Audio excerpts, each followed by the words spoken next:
Olá, boa tarde a todos que acompanham aqui a Rede Previdência. Eu sou Natasha Bublitz e estou aqui nesta terça-feira trazendo as notícias mais atualizadas do mundo previdenciário. E as notícias que eu selecionei para vocês são referentes a recentes julgados do TRF da 4ª Região e da 3ª Região. Trouxe 2 julgados referentes a benefício por incapacidade. Bem importante de acompanhar aí como é que está sendo o entendimento dos tribunais. Também trouxe ali 3 grandes julgados para vocês ficarem sabendo e acompanhando que serão julgados amanhã. Isso mesmo, estamos todos de olho na Copa do Mundo, mas também nesses julgamentos esses que estão deixando todos os advogados, segurados e seguradas ansiosos. Amanhã devemos ter o deslinde final da revisão da vida toda, a definição, será que a súmula 111 vai ser cancelada? Quais são os módulos fiscais do segurado especial? É possível afastar esse critério? Então, logo mais trago para vocês aí quais são esses temas que vão ser julgados amanhã. Quero começar trazendo para vocês um recente julgado dessa semana do TRF da 4ª Região, referente a benefício por incapacidade e o transtorno bipolar. Aqui é importante destacar que o entendimento dos magistrados, ele deu ênfase numa coisa que eu sempre trago aqui. O benefício por incapacidade, ele pressupõe uma incapacidade para o trabalho. E aqui a gente tem que destacar, como sempre, que a mera existência da doença, por si só, não faz com que a pessoa esteja incapaz para o trabalho. A doença, ela pode vir a gerar uma incapacidade, mas ela, por si só, não faz com que seja concluído que exista uma incapacidade. Então é importante sempre alertar isso, e isso foi uma das coisas que os magistrados destacaram no voto de julgamento. A segurada possui transtorno bipolar, doença essa que sabemos que não tem cura, e ela acostou no processo toda a documentação que comprova inúmeras internações psiquiátricas, uso de medicação e o difícil controle dessa medicação. No entanto, foi verificado no processo que naquele momento processual, naquele momento em que foi requerido o benefício durante o processo, não ocorreu uma incapacidade para o trabalho. Durante esse período, embora ela ainda esteja, com o transtorno bipolar, ela não estava incapacitada. E o fato dela ter doenças psiquiátricas, internações psiquiátricas anteriores, não faz com que se conclua que naquele momento ela estava incapacitada. Então, uma dica aí para quem segue e acompanha a Rede de Previdência com frequência é: se você tem algum transtorno mental e está buscando a documentação para encaminhar o seu benefício, é sempre interessante separar os receituários médicos. Isso porque sabemos que as doenças mentais que não têm cura, elas ficam reguladas com a medicação. Porém, durante determinado período, até que se encontre a medicação correta e a dosagem correta, são períodos esses que realmente tende a doença gerar incapacidade. Então, é interessante juntar esse histórico de receituários para demonstrar se eu está num período de troca de medicação, se a dosagem está sendo alterada naquele momento, se é aqueles 60 dias ali que a gente aguarda que a medicação faça algum efeito para saber se aquela é a medicação correta ou se vai ter que ter alguma outra alteração. Então, interessante, não só juntar, às vezes, as internações psiquiátricas referente ao passado, mas a questão do uso da medicação, de como que está a doença naquele momento, que aquele momento pode ser que esteja gerando essa incapacidade para o trabalho, ou pode ser, como nesse caso desse processo, que a doença estava estabilizada naquele momento. Agora, um outro entendimento do TRF da 3ª Região, quanto ao benefício por incapacidade, é a concessão de aposentadoria por invalidez para uma dona de casa. Isso mesmo, essa dona de casa ela já havia ingressado com pedido anteriormente, ela trabalhava como diarista e ela teve que ser afastada do trabalho porque não conseguia mais exercer a sua atividade habitual e com isso passou a ser dona de casa, mas ela teve o benefício negado. Ela não conseguia ainda assim exercer as atividades típicas de uma dona de casa. Não é porque não era remunerado, mas ela permanecia não conseguindo desempenhar as atividades de dona de casa, de modo que o magistrado, né, na parte do TRF da terceira região, os magistrados entenderam em seu voto que essa dona de casa havia sido penalizada 2 vezes.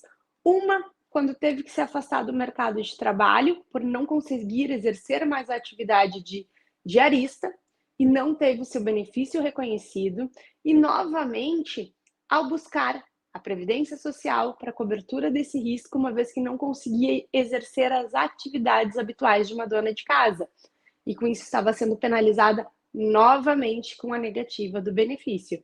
Os magistrados entenderam que a prova pericial demonstrou que ela realmente não estava capacitada para o trabalho de dona de casa e, dessa forma, concederam a aposentadoria por invalidez.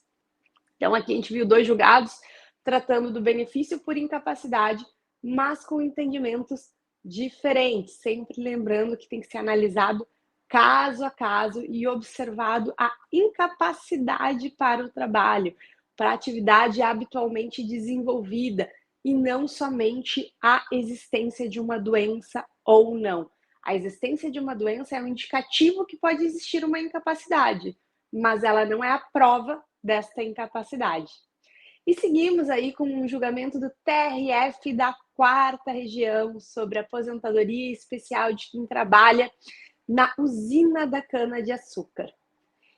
Um trabalhador buscou a justiça para a concessão do seu benefício por aposentadoria especial ou aposentadoria por tempo de contribuição, demonstrando que de 82 a 2019, de forma intercalada, trabalhou muitos anos na usina de cana-de-açúcar. No entanto, o seu benefício não foi reconhecido pelo INSS.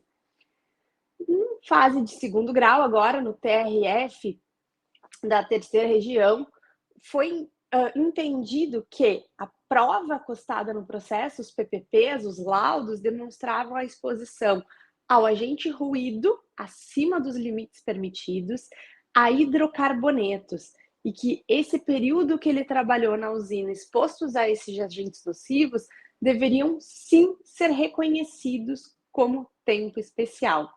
Só que aqui um alerta, esse segurado ele ainda assim não tinha todo o período dos 25 anos de tempo especial antes da data da reforma da Previdência. De modo que, no caso desse segurado, ele se encaixou em uma das regras de transição da emenda 103. Ele cumpriu a regra do pedágio de 50%, ou seja, naquela ocasião, com a conversão do tempo especial em comum, ele atingia esse requisito. Lembrando aí, a dica para quem acompanha sempre a Rede Previdência é: a conversão de tempo especial em comum ela é possível até a data da reforma.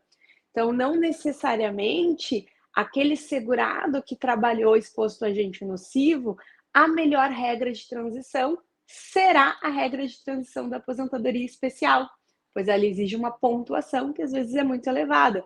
Por vezes, nós temos outras regras de transição que serão o benefício mais vantajoso, o que foi o caso desse segurado. Por fim, trago aqui para vocês o que teremos nesta próxima quarta-feira.